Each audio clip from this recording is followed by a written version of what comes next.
कहानी की शुरुआत होती है जर्मनी के एक स्कूल में। वहाँ एक अजीब सी घटना की पुलिस इन्वेस्टिगेशन चल रही थी। इसी बीच एक रहस्यमयी औरत स्कूल के सामने आई। उसने बाहर एक टेबल देखा जिसमें खून लगा हुआ था। सबसे अजीब बात ये थी कि पहले फ्लोर की दीवार में एक बहुत बड़ा छेद था, जिसे देखकर ऐसा लगता था मानो किसी ने बहुत ज्यादा ताकत से इस टेबल को वहाँ से फेंका हो। वो औरत तुरंत स्कूल के अंदर गई और देखा कि एक छोटी लड़की कोर्ट में छुपी हुई थी। उस लड़की का नाम वेंडी है। उस लड़की के कान में हेडफोन्स लगे हुए थे। वो खुद को शांत करने के लिए गाने सुन रही थी। उस औरत ने अपना नाम डॉक्टर स्टर्न बताया। उसने कहा कि वो एक सरकारी साइकियाट्रिस्ट है और वेंडी को सुरक्षित जगह पर ले जाएगी। सालों बाद अब वेंडी एक वेट्रेस के तौर पर काम कर रही है। रोज सुबह वो अपनी दवा लेती है। वो अपने पति मार्स, जो कि एक सिक्योरिटी गार्ड है, और बेटे कार्ल के साथ रहती है। उसकी जिंदगी वैसे ठीक है, लेकिन पैसों की बहुत तंगी चल रही थी। उन्होंने अपना घर खरीदने के लिए जो लोन लिया था वो उसकी ईएमआई तक नहीं चुका पा रहे। इसी वजह से वेंडी ने फैसला किया कि वो अपने बॉस से तनख्वाह बढ़ाने की बात करेगी। ब्रेकफास्ट के बाद उसने अपने पति और बेटे को बाय बाय किया और काम पर चली गई। काम खत्म करने के बाद उसने अपने बॉस के ऑफिस में जाकर कहा कि मुझे प्रमोशन चाहिए, मैं पिछले 3 साल से यहाँ पर काम कर रही हूँ। लेकिन उसकी बॉस ने सीधे तौर पर मना कर दिया और कहा कि वेंडी को अभी और ज्यादा सीखने की जरूरत है, अभी सही वक्त नहीं है, थोड़े टाइम बाद बात करेंगे। साथ ही उसने वेंडी पर और ज्यादा काम बढ़ा दिया। वेंडी को कचरा फेंकने वाले काम से बड़ी घिन आई, लेकिन फिर भी उसने प्रमोशन की आस में वो काम कर लिया। जब वो कैशियर के डब्बे के पास गई तो एक भिखारी उससे खाना मांगने लगा। बॉस को बिना बताए वेंडी ने उसे थोड़ा खाना तो दे दिया। उस आदमी ने उसका शुक्रिया अदा किया और कहा कि तुम हमारी जैसी हो। वेंडी को उसकी बात कुछ खास समझ नहीं आई और फिर जल्दी से अपना काम खत्म करके घर के लिए चल पड़ी। घर जाते वक्त कुछ आवारा गुंडे उसे छेड़ने लगे। उन्होंने पीछे से उसे आवाज लगाई, लेकिन वेंडी अपने हेडफोन्स लगाकर सीधा चलती रही। कुछ मिनट बाद वेंडी एक पुल को क्रॉस कर रही थी। तभी एक आदमी उसकी तरफ भाग कर आया। वेंडी को लगा कि ये वही पहले वाले गुंडे हैं, तो उसने अपना बैग घुमा के उस आदमी को मारा। लेकिन ये तो वही भिखारी निकला जिसे उसने खाना दिया था। उस भिखारी ने अपना नाम मेरिक बताया। मेरिक ने वेंडी से पूछा कि क्या तुम रोज अपनी दवाई ले रही हो? वेंडी हैरान हो गई कि इस आदमी को दवाइयों के बारे में कैसे पता। मेरिक ने बताया कि वो दवाई तुम्हारी ताकतों को रोक रही है। वेंडी को लगा कि ये भिखारी पागल है, लेकिन मेरिक ने अपनी बात साबित करने के लिए पुल से छलांग मार दी। वो नीचे रोड पर गिरा और उसे कोई चोट भी नहीं आई। वेंडी ये देखकर चौंक गई कि इतनी नीचे गिरने के बाद भी मेरिक को कुछ नहीं हुआ। पर तभी अचानक से फुल स्पीड में आ रहा एक ट्रक मेरिक के ऊपर से चला गया। ये देखकर वेंडी को बहुत बड़ा झटका लगा। उसने इमरजेंसी नंबर पे कॉल किया और फिर तुरंत वहाँ से निकल गई। अगली सुबह वेंडी डॉक्टर स्टर्न के थेरेपी सेशन में गई, लेकिन उसने ब्रिज वाली बात नहीं बताई। सिर्फ इतना कहा कि उसने एक अजीब सा सपना देखा जिसमें उसके पास सुपर पावर्स थी। सिर्फ इतनी सी बात से डॉक्टर स्टर्न ने कहा कि तुम्हारी दवाइयाँ थोड़ी बढ़ानी पड़ेंगी। थेरेपी के बाद जब वेंडी घर आई तो उसने देखा कि घर खाली करने का एक और नोटिस मिला है। पैसे की प्रॉब्लम बहुत बढ़ रही थी, पर वेंडी को पूरा यकीन था कि कभी ना कभी तो प्रमोशन मिलेगा। एक और दिन वेंडी कचरा फेंकने गई और मेरिक को देखा। वो अभी भी जिंदा था और बिल्कुल ठीक भी। मेरिक ने बताया कि वो भी एक फ्रीक है, ऐसे लोग जिनके पास अलग अलग तरह की शक्तियां होती हैं। मेरिक के पास एक ऐसा शरीर है जिसे कभी तबाह नहीं किया जा सकता। अब जब मेरिक ने प्रूफ दे ही दिया था तो उसने वेंडी से कहा कि दवाई लेना बंद कर दो। रात को वेंडी ने अपनी दवाइयां टॉयलेट में फेंक दी। अगले कुछ दिनों में वेंडी को अजीब महसूस होने लगा। काम करते वक्त उसके शरीर में बहुत तेज दर्द हो रहा था। जब वो एक कस्टमर के लिए मील बना रही थी तो उसने स्टील ट्रे को गलती से बेंड कर दिया। जल्द ही उसे समझ आ गया कि उसके पास सुपर स्ट्रेंथ है। उसने ट्रे को छुपा कर रख दिया ताकि कोई देख ना ले। जब वो घर जा रही थी तो वही बदमाश गुंडे उसे छेड़ने लगे। वेंडी ने कहा कि मुझे अकेला छोड़ दो, लेकिन उनके लीडर ने वेंडी को धक्का दे दिया। वेंडी ने गुस्से में आकर उसे बड़ी आसानी से दूर फेंक दिया और जब बाकी लोगों ने भी हमला किया तो वेंडी ने सबको एक एक मुक्के में उड़ा दिया। पहली बार वेंडी को लगा कि वो आजाद और खुश है। अगली सुबह वेंडी बहुत खुश होकर अपना काम कर रही थी। तब डॉक्टर स्टर्न बिना बताए वहां आ गई और बोली कि वेंडी ने थेरेपी सेशन को मिस कर दिया। उसने वेंडी को उसकी दवाइयों का फायदा समझाया। वेंडी को शक तो हो रहा था, पर फिर भी उसने वादा किया कि मैं अगले हफ्ते से जरूर आऊंगी। डॉक्टर के जाते ही बॉस वेंडी के पास आई, हाथ में वही मुड़ी हुई स्टील की ट्रे पकड़े हुए। उसने वेंडी पर इल्जाम लगाया कि मुझे पता है तुमने किया होगा ये, और साथ ही कहा कि तुम्हारी सैलरी से पैसे काटूंगी मैं। इस बात से वेंडी को गुस्सा आ गया। उसने बॉस को शर्ट से पकड़ा और हवा में उठा लिया। अगर तूने मेरे पैसे काटे ना मोटी तो जिंदगी भर पछताएगी। इस हरकत से बॉस डर कर ऑफिस में भाग गई। इसके बाद वेंडी मेरिक से मिलने गई और उससे अपनी पावर्स के बारे में पूछा।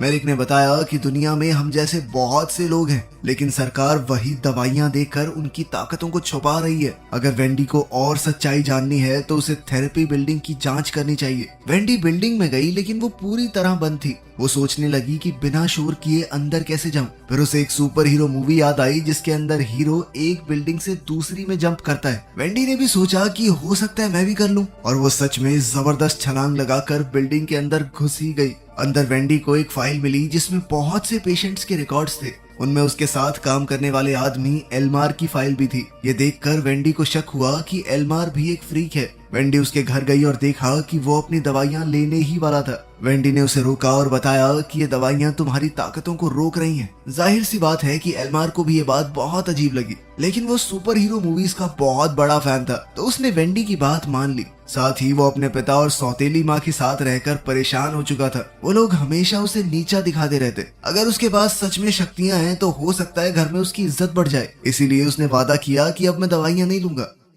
एक और दिन बीत गया और अब वेंडी और भी ज्यादा ताकतवर और कॉन्फिडेंट महसूस कर रही थी। वो धम से बॉस के ऑफिस में घुस गई प्रमोशन मांगने के लिए, पर इससे पहले कि उसकी बॉस कुछ बोल पाती, वेंडी ने कहा कि हाँ थैंक यू मेरी पगार बढ़ाने के लिए, और मैं काम बहुत अच्छे से करूंगी। दिन के आखिर में वो एल्मार से मिली। उसने भी दवाइयां लेना बंद कर दिया था। उसने वेंडी के सामने ही एक लैंप उठाया और अपने दिमाग की ताकत से उसे ऑन कर दिया। दवाई बंद करते ही एल्मार को समझ आया कि उसके शरीर से बिजली निकलती है। यही है उसकी सुपर पावर। वो दोनों रात को बाहर गए बात करने के लिए, और उन्हें समझ आया कि बचपन से उनकी ताकतों को दबाया जा रहा है। एल्मार को तो अब यकीन हो चुका था कि उनकी ताकत भगवान का दिया एक तोहफा है, और उनके जैसे लोग कुछ बड़ा करने के लिए बने हैं, जैसे मार्वल्स के सुपर हीरोज। लेकिन वेंडी सबसे पहले अपनी पैसों की दिक्कत को सॉल्व करना चाहती थी। इसी वजह से जब वो लोग एक एटीएम के पास गए तो वेंडी ने उसे लात मार के खोल दिया और सारे पैसे निकाल लिए ताकि घर की ईएमआई भर सके। इसके बाद उसने एल्मार से कहा कि थोड़े पैसों से तो एंजॉय करना भी बनता है, और फिर दोनों एक नाइट क्लब में मजे करने चले गए। रात को वेंडी ने देखा कि कुछ लड़के एक लड़की को तंग कर रहे हैं, तो उसने आगे बढ़कर उनसे कहा कि वहाँ पीछे वाली गली में चलें क्या।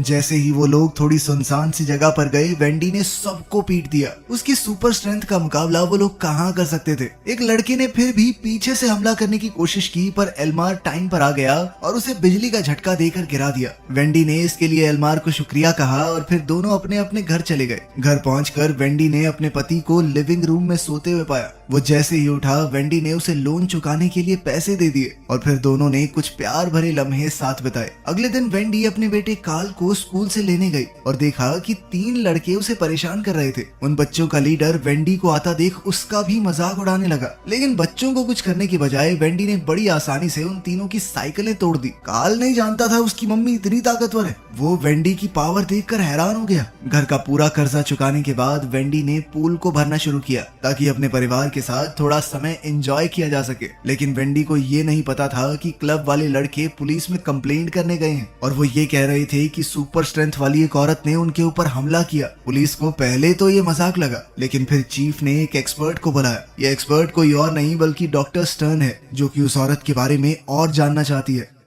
इस बीच वेंडी एल्मार को मेरिक से मिलाने ले गई और एल्मार ने अपनी सुपर पावर दिखाई। उसके घर की सारी इलेक्ट्रिसिटी ऑन कर दी। वो तीनों एक साथ बैठकर बात कर ही रहे थे कि तभी मेरिक ने बताया कि और भी लोग हैं उनकी तरह, पर वो सभी एक साइकेट्रिक क्लिनिक के अंदर बंद हैं। ये सुनकर एल्मार ने फैसला किया कि वो सबको बचाएगा और पूरी दुनिया को सच दिखाएगा। लेकिन मेरिक को लग रहा था कि इस सब में रिस्क है। अगर पकड़े गए तो सरकार उन्हें भी बंद कर देगी। लेकिन वेंडी ने कहा कि वो कोई जानवर नहीं है, इंसान है। उनकी क्या गलती अगर वो ताकत के साथ पैदा हुए। उन्हें जिंदगी जीने का एक नया मौका मिलना चाहिए। जब बाकी दोनों का मन नहीं बदला तो मेरिक भी मदद करने को तैयार हो गया और क्लिनिक का रास्ता दिखाया। तीनों गाड़ी में निकल गए और एल्मार ने अपना सुपर हीरो कॉस्ट्यूम दिखाया। वो खुद को इलेक्ट्रो मैन बुला रहा था। उसने बाकी 2 के लिए भी कॉस्ट्यूम बनाए थे, पर मेरिक ने वो कपड़े पहनने से मना कर दिया और वेंडी ने सिर्फ लाल रंग के बाल पहन लिए। क्लिनिक पहुंचकर मेरिक और एल्मार ने बाहर वेट किया और वेंडी सिक्योरिटी गार्ड से बात करने गई। गार्ड ने कहा कि बिना परमिशन के कोई अंदर नहीं जा सकता, लेकिन वेंडी ने उससे फ्लर्ट करते हुए उससे बाथरूम का रास्ता पूछा और फिर बड़ी चालाकी से अंदर घुस गई। गार्ड ने जैसे ही मुड़कर देखा, वेंडी ने उसे बेहोश कर दिया और फिर डक्ट टेप से बांध दिया। अब सिर्फ कैमरास को बंद करना बचा था और एल्मार ने एक जबरदस्त झटके से पैनल को बंद कर दिया। पूरा डिफेंस सिस्टम बंद हो गया तो तीनों मिलकर पेशेंट्स को ढूंढने निकल पड़े, लेकिन वो ये नहीं जानते थे कि गार्ड होश में आ गया था। बंधा हुआ होने के बावजूद भी वो अलार्म बटन तक पहुंच गया और बैकअप बुला लिया। उधर वेंडी और उसके साथियों ने पेशेंट्स को ढूंढ लिया था, लेकिन तभी एक पुलिस वाला आ गया और बंदूक तान कर सबको सरेंडर करने के लिए कहा। वेंडी ने एक टेबल को उसकी तरफ धक्का दिया और झटके से पुलिस वाले ने गोली चला दी, जो कि मेरिक को लगी, पर उस पर कोई नुकसान नहीं हुआ। अलार्म बजने लगा और अब तीनों भागने की कोशिश करने लगे, लेकिन बहुत सारे पुलिस वालों ने बंदूक लेकर उन्हें घेर लिया। तभी बाहर जबरदस्त बारिश होने लगी और एल्मार ने उसका इस्तेमाल करके इलेक्ट्रिक चार्ज पैदा किया, जिसने सारे पुलिस वालों को बेहोश कर दिया। आखिरकार वो सब भाग निकले, लेकिन वेंडी थोड़ा घबराने लगी और उसने जल्दी से गाड़ी रोकने को कहा। उसे डर लग रहा था कि बिजली के झटके से पुलिस वाले मर तो नहीं गए।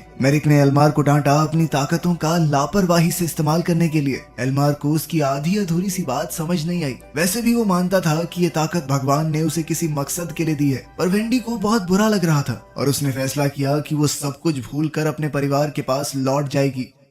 उसने अपने घर पर एक पार्टी रखी और पड़ोसियों को बुलाया अपने परिवार के साथ समय बिताने के लिए, लेकिन एल्मार अपनी ताकतों का इस्तेमाल करना नहीं छोड़ना चाहता और अब उसे कहीं ना कहीं डर था कि मेरिक उसे रोकने की कोशिश करेगा। तो वो डॉक्टर स्टर्न के पास गया और कहने लगा कि मैं थेरेपी कंटिन्यू करना चाहता हूँ। उसने ये भी कहा कि मेरे साथ कुछ अजीब सा हुआ। एक भिखारी है, उसने मुझे कहा था कि दवाई छोड़ के देखो। ये सुनकर डॉक्टर स्टर्न ने पूछा कि वो आदमी कौन है, और एल्मार ने बड़ी चालाकी से उसे मेरिक की लोकेशन बता दी। कुछ घंटों बाद बहुत सारे एजेंट्स बंदूकें लेकर मेरिक के ठिकाने पर पहुंचे। उसने भागने की कोशिश की पर पकड़ा गया। वो लोग उसे पकड़कर क्लिनिक ले गए। वेंडी को इस सब के बारे में कुछ नहीं पता था और वो अपने परिवार के साथ समय बिता रही थी। तभी एल्मार उसके घर पर आया सुपर हीरो कॉस्ट्यूम पहनकर। वेंडी ने उसे अंदर बुलाया और पूछा कि तुम यहाँ क्या कर रहे हो। एल्मार ने वेंडी को बताया कि मेरिक पकड़ा गया और अब उसे डर लग रहा है कि अगला निशाना वो लोग होंगे। जिसके बाद उसने कहा कि मैंने एक तरीका ढूंढ लिया है जिससे हम अपने आप को बचा सकते हैं। वो चाहता था कि वेंडी उसके साथ चले, क्योंकि अगर वो दोनों अपनी ताकत को जोड़ दें तो उन्हें कोई नहीं रोक पाएगा।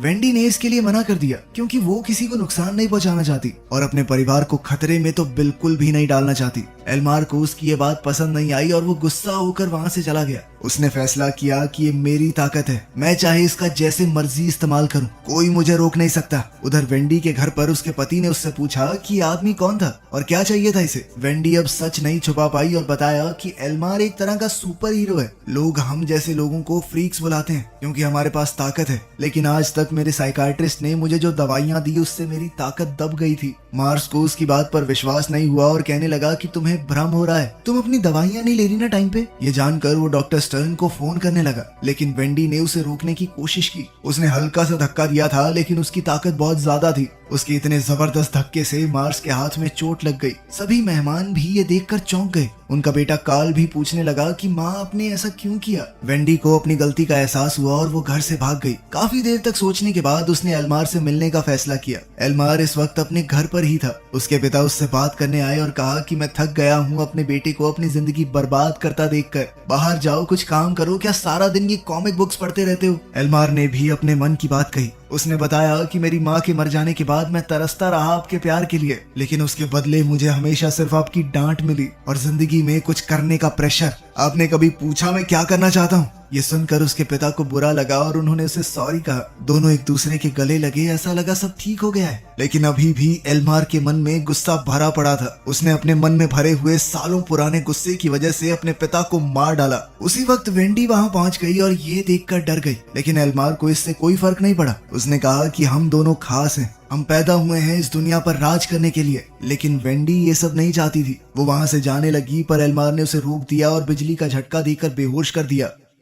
कुछ घंटों बाद वेंडी एक कमरे में बेड पर बंधी हुई जागी। उसके पास डॉक्टर स्टर्न बैठी थी। वेंडी ने भागने की कोशिश की, पर डॉक्टर ने कहा कि मैं सिर्फ तुम्हें बचा रही हूँ। खासकर उस पुरानी घटना के बाद वेंडी को याद आया जब वो स्कूल में अपनी माँ के साथ प्रिंसिपल ऑफिस में गई थी। प्रिंसिपल ने उसके हेडफोन्स ले लिए थे। इस बात से वेंडी को बहुत गुस्सा आ गया। उसने अपनी ताकत से टेबल को प्रिंसिपल की तरफ धकेल दिया और प्रिंसिपल दीवार तोड़कर टेबल के साथ ही बाहर जा गिरा। ये सब याद करके वेंडी को बहुत बुरा लगा। डॉक्टर स्टर्न ने उससे कहा कि तुम्हें ट्रीटमेंट की जरूरत है ताकि तुम दूसरों को नुकसान न पहुंचाओ। इसके बाद डॉक्टर स्टर्न ने मार्स से भी बात की। कि उन्हें अपने बेटे का चेकअप भी करवा लेना चाहिए कि कहीं उसके अंदर भी ताकत तो नहीं आ गई। वेंडी अब डॉक्टर की बात मानने लगी और क्लिनिक में और ज्यादा जाने लगी। दिन गुजरने लगे और दवाई के इफेक्ट से वेंडी कमजोर होने लगी, लेकिन अब वो अपनी ताकत से खुद ही डरने लगी थी। रात को जब नर्स उसे दवाई देने आने वाली थी तब एल्मार वहां आ गया। उसने वेंडी को एक म्यूजिक प्लेयर दिया, बिल्कुल वैसा ही जैसा बचपन में उसके पास था। उसने कहा कि अपनी असलियत को अपनाओ